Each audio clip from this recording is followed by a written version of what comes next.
தாய் வீடு ஜனவரி மாத இதழ் 2026 முலையறு காதை பெண் துயர பெருங்கதை பாகம் 11.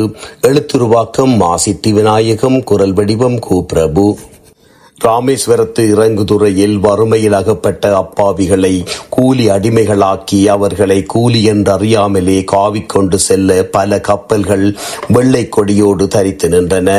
நாடு நாடாக அந்நிய கப்பல்கள் ஏழைகளை பிடித்து மதம் பரப்பவும் கூலி அடிமைகளாக்கவும் இந்த நாட்களில் தான் முடுக்கிவிடப்பட்டிருந்தன.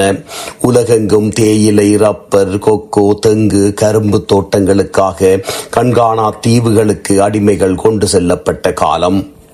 இந்துத்துவ பார்ப்பனிய சாதியத்தால் ஒடுக்கப்பட்ட இந்திய சனங்களை நாங்கள் சாதி பார்க்க மாட்டோம் என அனைத்து கபட வீடதாரிகளும் கவர்ந்து கொள்ள வலை விரித்த பொழுது அது.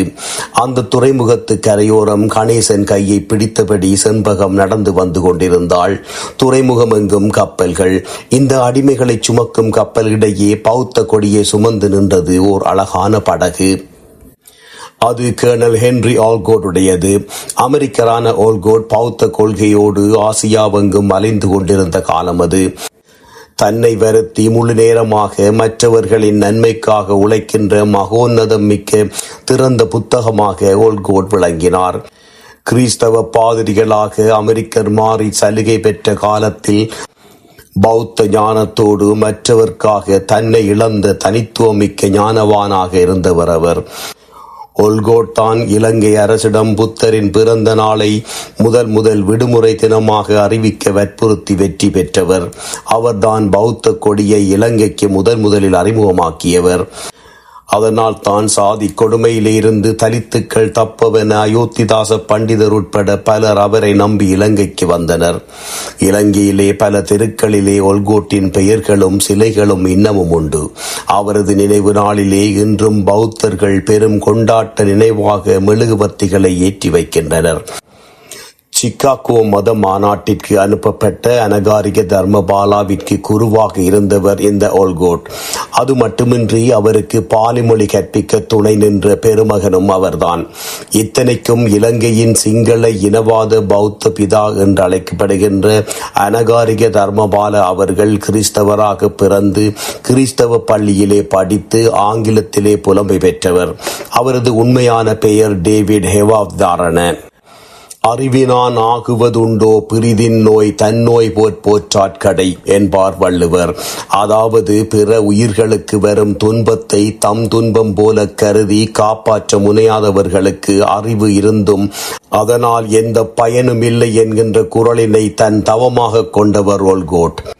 குறள் என்றதும் தான் ஞாபகம் வருகின்றது. சில தசாப்தங்களுக்கு முன்னர் தான் அயோத்திதாச பண்டிதரின் பேரனான பட்லர் கந்தப்பன் அவர்கள் கரையான் அரித்து நைந்து போன ஓலைச் சுவடிகளை அடுப்பெரிக்க கொணர்ந்த சமயம் அதற்குள் தற்செயலாக தலை நிமிர்ந்திய திருக்குறள் பனுவல்களை எல்லிஸ் துரையிடம் கொடுத்து பின் அவர் அதனை முதலாக 1812 அச்சிட்ட வரலாற்றை அயோத்திதாசர் ஆல்கோட்டிடமும் சொல்லியிருக்கின்றார். அயோத்திதாசர் திருக்குறளிற்கு உரை எழுதும் முயற்சியில் கூட இறங்கி அதன் 55 அதிகாரங்களுக்கு உரை எழுதியுள்ளார். சாதிவெறி கொடூர தாண்டவமாடிய அந்த நாளையில் அயோத்திதாசர் ஆல்கோட்டிற்கு நீண்ட கடிதம் எழுதி இங்கு வரச் செய்திருந்தார். இந்துத்துவ சாதி வெறியிலே இருந்து பௌத்தம் மட்டுமே தலித்துக்களை காக்கும் என அயோத்திதாசர் நம்பினார். அது மட்டுமின்றி தென்னிந்தியாவின் ஆதி மக்கள் பறையர் சமூகத்தினர்.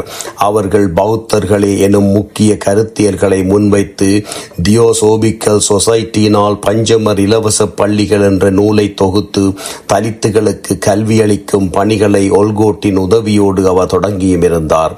தலித் கல்வி குறித்து முக்கியமான புத்தகம் அது. அதிலே பள்ளி கல்வியோடு ஆசிரியர் பயிற்சி எப்படி இருக்க வேண்டும் என்பதும் விரிவாக விளக்கப்பட்டிருந்தது. அத்தோடு ஆல்கோட் அவர்கள் எழுதிய ஏழை பறையர் த பறையா மற்றும் பறையரை எங்கனம் பயிற்றுவிக்கின்றோம் ஹவ் வி டீச் பறையா உள்ளிட்ட பல முக்கிய ஆவணங்கள் தலித் மறுமலர்ச்சிக்கான எழுச்சிமிகு எழுத்துக்கள். ஆல்கோட் 300க்கும் அதிகமான பௌத்த பள்ளிகளை உருவாக்கினார். மாங்கூர் கிளார் சொல்வது போல பறையர் சமூகத்தினர் தான் இங்கு மூத்த குடி என்பதை விதந்தோதிய எழுத்துக்கள் ஆல்கோட்டினுடையவை. பஞ்சமர் இலவச பள்ளிகள் பற்றிய இந்த அறிவித்தல் நூல்களையும் ஆல்கோட் எழுதிய பௌத்த வினாவிடைகளையும் ராமேஸ்வர கரையெங்கும் சிரித்தபடியே விநியோகித்துக் கொண்டிருந்தார் அயோத்திதாசர். அவரின் கண்களிலே கணேசனும் செம்பகமும் தென்படவே அவர்களுக்கும் அவர் அந்த ஆவணங்களை கொடுத்தார். நமது துன்பங்களுக்கான காரணத்தையும் அவற்றிலிருந்து தப்பிக்கும் வழியையும் கண்டறிய பௌத்தம் மட்டுமே திறவுகோல் என்றார் அயோத்திதாசர். பேரிருளெனும் அறியாமையிலே அமிழ்ந்து அவலமெய்தி ஞானமறியா வாழ்க்கையை வாழ பெண் பிறந்தவளல்ல, அவள்தான் இந்த மண்ணின் மகா சக்தி என்றார் செம்பகத்தை பார்த்து. இல்லாத பரசுராமர் கடலிலே இருந்து கேரளாவை மீட்டெடுத்ததாக கூறும் புராணமான கேரளோ பத்தி போன்ற கட்டுக்கதைதான் இந்த பௌத்தமா என்றான் கணேசன். பார்ப்பனத்தின் புது புத்தகமாயுது. அவனின் குரலில் எரிச்சல் மிகுந்திருந்தது. சாதி பிரித்த நம்பூதிரிகளின் நய வஞ்சகங்கள் கண்ணெதிரே வந்தன. அவன் சந்தேகங்களை தீர்க்க முற்பட்டார் அயோத்திதாசர். மதம் என்ற சொல்லை பௌத்தத்திற்கு பயன்படுத்துவது மிகவும் பொருத்தமற்றது. இது ஒரு மதம் அல்ல, இது ஒரு தார்மீக தத்துவம். புத்தர் கடவுள் அல்ல. புத்தரின் சிந்தனைகளும் போதனைகளும் உருவ வழிபாடு, ஜோதிடம் மற்றும் சகுனங்கள் பார்க்கும் சகல சித்து வேலைகளையும் எதிர்ப்பவை. ஆனால் இங்கோ பௌத்தத்தின் பெயரால் மதவெறி பிடித்தவர்களும் அறியாமை கொண்ட அடியாட்களும் வளர்த்தெடுக்கப்படுவதை நாம் காண்கின்றோம். அதனால் தான் உனக்கு இத்தகைய கேள்வி எழுகின்றது என்றார் அயோத்திதாசர்.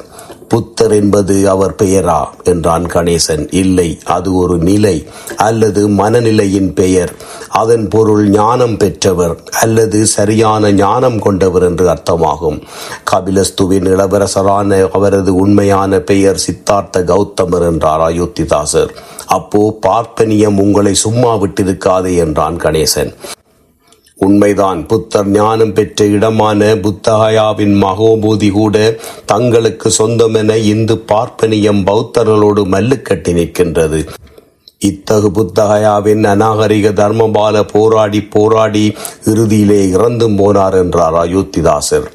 இனிக்கும் மொழியிலே அயோத்திதாசர் பேச பேச கணேசனும் செம்பகமும் அவரின் பேச்சிலே பௌத்த தத்துவத்திலும் கட்டுண்டு தம்மை மறந்தனர்.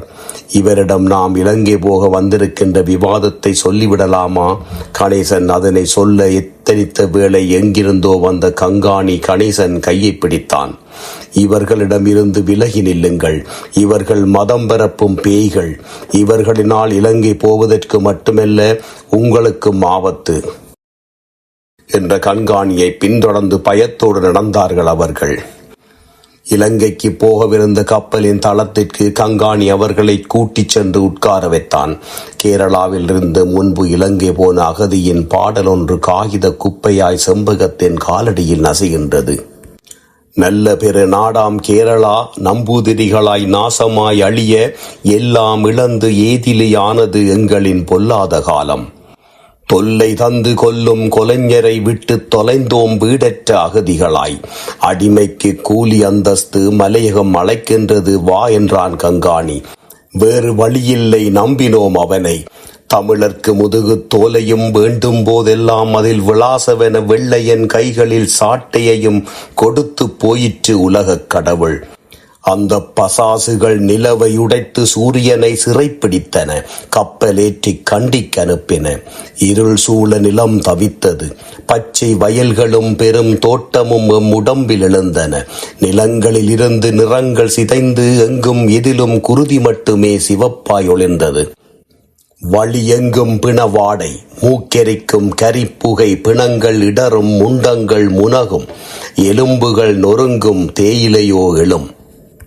தேடுவாரின்றி தெருவெங்கும் சதைத்துண்டம், எங்கு திரும்பினும் பிணம். பிணத்தினுள் நின்று பணம் எண்ணுவான் வெள்ளைத்துறை. உச்சி மலையில் தம் குட்டிகளை காப்பாற்ற தங்களையே கவசமாக்கி பலியான பாசத் தாய்மைகள். செத்து கிடக்கின்ற தாயை புதைத்த மண்ணில் மீள முளைத்த கொழுந்தை கிள்ளும் அவள் பிள்ளை. மலை நாடென்னும் துன்பச் சிறுக்கியின் கண்களோ அருவியாய் கொட்டும். அம்மா, அப்பா, அண்ணன், தங்கை, சித்தப்பன், பெரியப்பன் என்று திரும்புகின்ற பக்கமெல்லாம் உறவுகள் விழ விழ கொழுந்துகள் கோப்பியாய் தேயிலையாய் இறப்பராய் உருமாறும். மிஞ்சி கிடக்கின்ற அபலைகள் உடரட்ட மெனிக்கே ஓட தம் உடம்பால் தெருப்போடும். லயன் என்னும் மச்ச கூண்டிற்குள் அசையாது உட்கார்ந்திருக்கிறது மரத்துப் போன உடல். உழைப்பில் சோர்ந்து உடல் நலிவுற்ற அப்பாவி சனங்களுக்குள் தங்களின் விறைத்த குறியை புதைக்க துடிக்கின்றனர் இந்த கங்காணிகளும் துரைகளும்.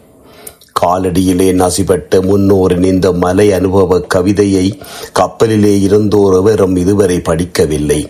போய்ப்பட்ட பின்புதான் அவர்களுக்கு புத்தி வரும். கப்பல் தளத்தில் நாற்காலியில் காலை நீட்டியபடி உட்கார்ந்திருந்த கங்காணி, நாளை நாம் கண்டிச் சீமை எனும் சொர்க்கத்திற்கு புறப்பட்டு விடுவோம் என்றான். எல்லோர் முகங்களிலும் 1000 சூரியன்களாய் ஒளிர்ந்தன. தொடரும். நன்றி.